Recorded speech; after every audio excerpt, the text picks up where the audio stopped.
How's it going, everybody? This is the Erroneous One here with the Kingdom Hearts Union Cross video. Today, we're going to show you my setup that I use to take down Ramuh within 3 turns. He is a tough cookie to deal with, a tough nut to crack. Insert whatever euphemism you wish to in that statement. Very, very difficult. I was honestly surprised how hard he was. And for a while there, it did take me a couple days to realize how to beat him, and this video would have been out earlier. I do apologize, but again, I've started a new job. I'm in training for that new job. There is a lot of information for me to go over and retain, so I'm really focused on that right now. And of course, schoolwork. I'm still doing schoolwork. I'm actually behind on a little bit of schoolwork. I should be doing a PowerPoint presentation set up right now, but I'll do it after we make fun videos. How about that?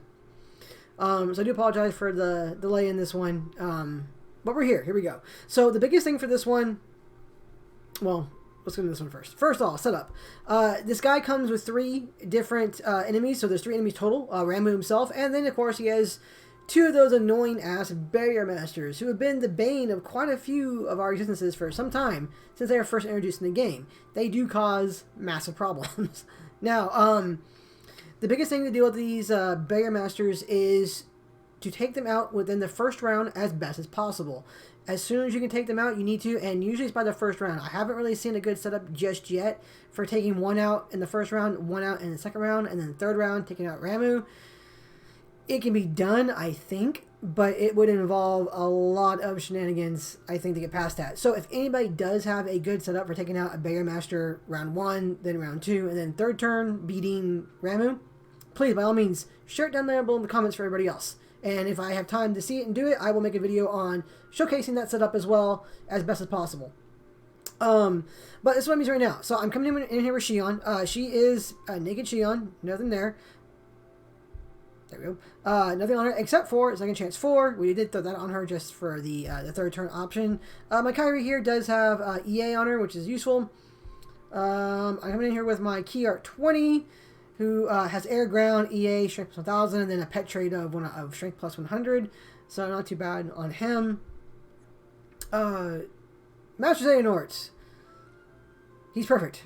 I do need to put a pet trait on him eventually at some point, though. But yeah, he's right there. Running here with the Supernova Lee. EA, ground, strength again, too. So he's there. And my Marluxia. Which is going to be right here. And point resistance rate. So here is what I'm using for this one, and I'm going to go in there with my ally Tavis Lightning for the AoE aspect of her. I'm going in there with those single target ones. Basically, Lee is copying Marluxia just to deal with the barrier masters, and I'll show you guys how I'm doing that too as well. And this is my friend medal right here. He is pretty set up. Strength plus 2000, EA, strength on him, air and ground. That's a very, very scary looking lightning right there, so that's pretty good. So we're going to go in here with this one. Now, one thing I do want to note on this particular case is I do understand that my medals are evolved and they are traded extremely well. This can be done without them being traded perfectly. I do think, however, that you need at least 2 of them to be evolved, and your friend medal also to be evolved, as far as I've been able to see and test. I don't have all the medals here non-evolved, and I know how bad that sounds, I'm sorry. To run this event and to show you guys a better setup of it, like, you know, hey, here it is with non-evolved medals.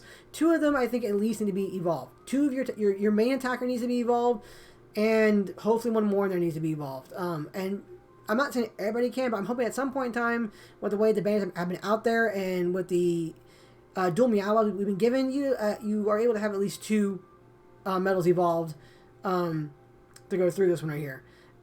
I'm sure I'll get some slack from that one in the video. I do apologize again. I'm just working with what I have, and I'm trying to make a setup, or at least a general idea of what you guys can run. I think the most important thing for Ramuh, though, is the strategy involved in beating him. And after that point, once you figure out a strategy, or you're shown a strategy, you guys can go through and, you know, mix and match to what you guys have as best as possible.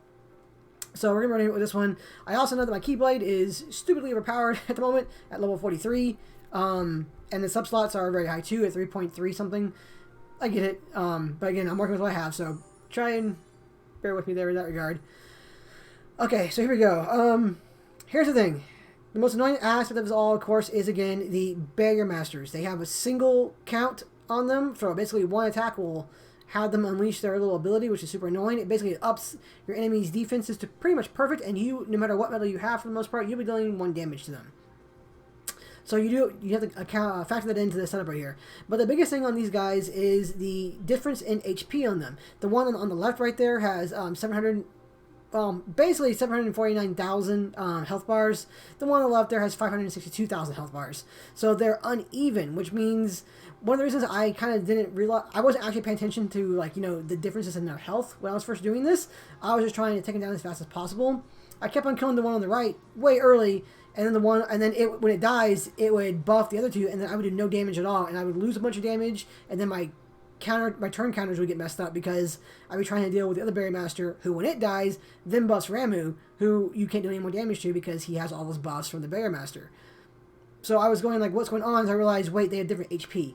Once I realized they had different HP bars on them, and I realized I had to equal those out and take them out at the same time, it made this entire event a lot easier. I'm just kind of embarrassed it took me that long to realize, oh, they have different amounts of HP. So, here we go. Running the Sheen right here, and then of course the Kyrie's here, and they are going to up the counters for me, so I don't worry about that. And here we go. We're just going to swing through entirely until we get to Lee, who's copying the Marluxia for those single target hits. Alright, so as of right now, we're sitting right here, and the Berry Master on the left right here has 519,000 health bars, and the one on the right there has 300,000 something. You can't really see it very well, unfortunately, because it is kind of blocked off, which is very annoying. I wish I would fix that so we can actually see the health bars. That's actually kind of important for this event, and for other events like it. It's like, you can't make a choice if you can't see the health. There we go, that's better. So, keep on doing that. We're going to do our best to balance out the health bars right there. 37... 3,000. Okay, then this one here, come over here on this side and get that one. All right, there we go. We're pretty balanced. Both of them are around 300,000 health bars. Activate the first shot of lightning there. They're both about 220,000 health bars, roughly thereabouts.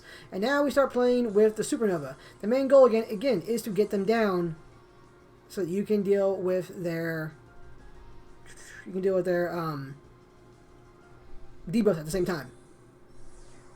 Alright, that's enough. So now they're both down here. Both of them only have around 11,000, 10,000 health bars. This last activation of lightning will take them out.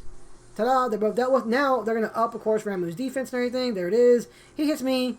We're good. I'm back over here. Now, look at Ramuh's defensive. He has perfect defensive traits for everything right now, and I am debuffed by 8. So if I was to do anything right now, I'd be dealing like 1 damage. I'd be dealing really, really sad damage, obviously. So, come over here, and this is where we have both of these Xions here, or Xion and Kari, I should say. If I come over here, activate that one. Now that I activate that one, I'm going to activate Marluxia for the 250 guilt damage increase. And now we're just going to go through our way, and basically we're just going to walk our way through it like we would any other time. I could put it on auto, but I kind of want to keep it here and show you guys the damage being dealt slowly, so you guys can actually see that going through it. Because this dude does have a lot of HP, which is a good chunk of what made him so difficult in the first place. He had all that HP, and then you had to manage counters, and you had to manage the Berry Masters, and it was all kinds of fun stuff. Okay, here comes lightning. Alright, and for that one, we'll activate... No, we won't. We'll leave that one... Yeah, we'll leave that alone for now. Alright, so round 3. Here's where the second chance comes in. Ta-da! I am paralyzed, and a little bit of RNG will come into play with the paralysis. Unless, of course, your buffers have paralysis resist on them. Then, obviously, it won't matter to you, but be aware of that. So, over right there. Activate Master Zane right there for the guilt increase. So, we're now at 250 extra guilt for all our medals. Alright, paralysis didn't affect me there. I got lucky in that regard, which is nice, especially in terms of the video. And now we're just going to walk our way through, and this will be it.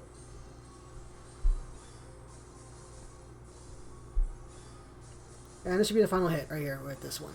Bam, there we go. That's it.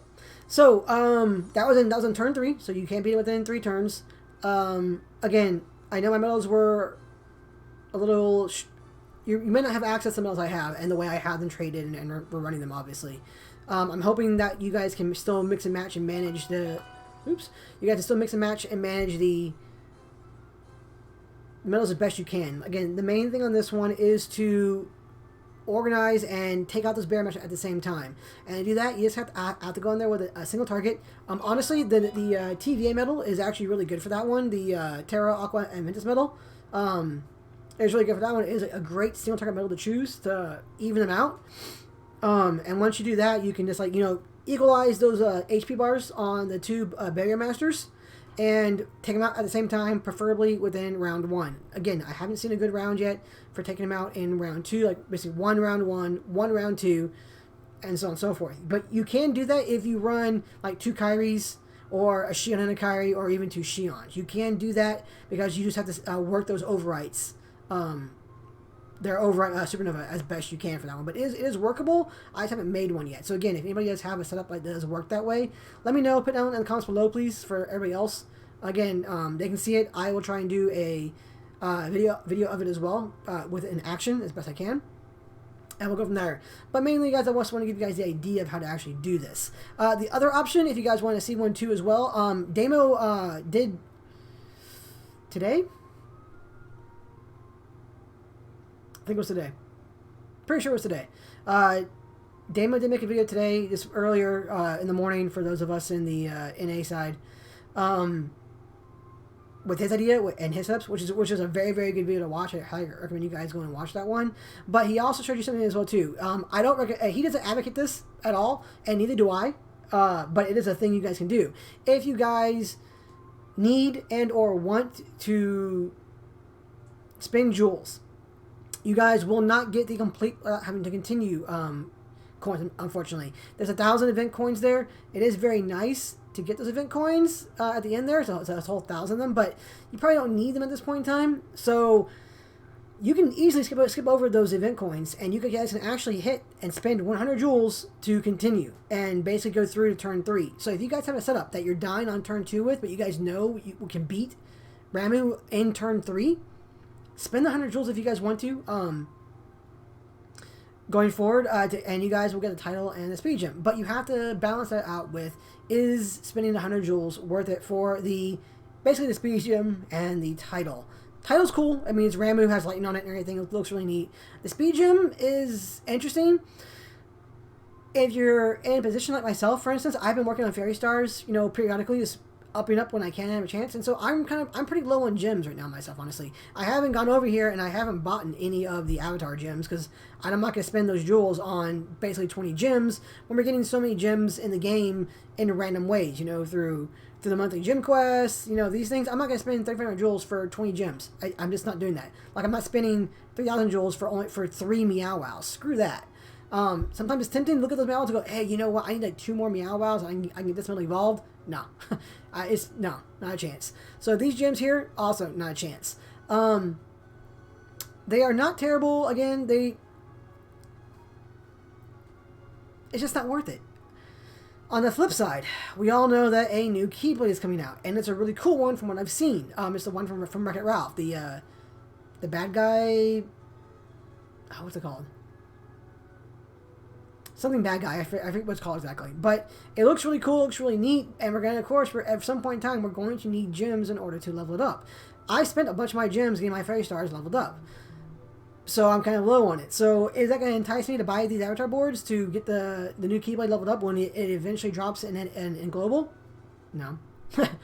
No, it would take a whole lot. I mean, it would take a whole lot. Like, by a lot, I mean, whatever new event they popped out there that was like Ramuh, for instance, I couldn't beat it because that Keyblade was needed. I couldn't advance in Coliseum, and I couldn't advance in PvP for some reason. All 3 of those things might, and I do stress might, entice me to buy these boards at some point.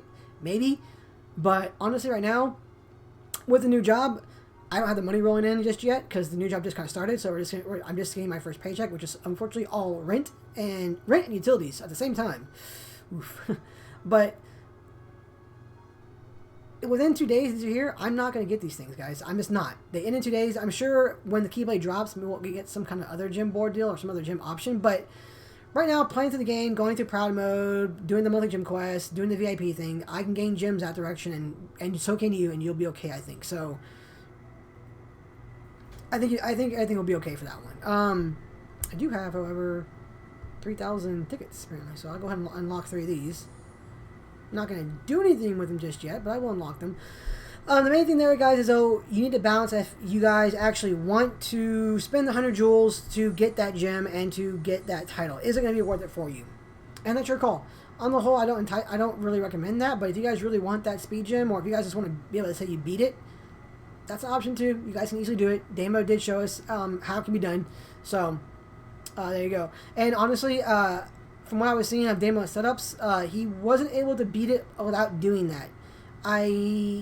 I think his setup actually could have been changed a little bit. I think he could have added in a second chance there, and that might have carried him through without having to use the 100 jewels.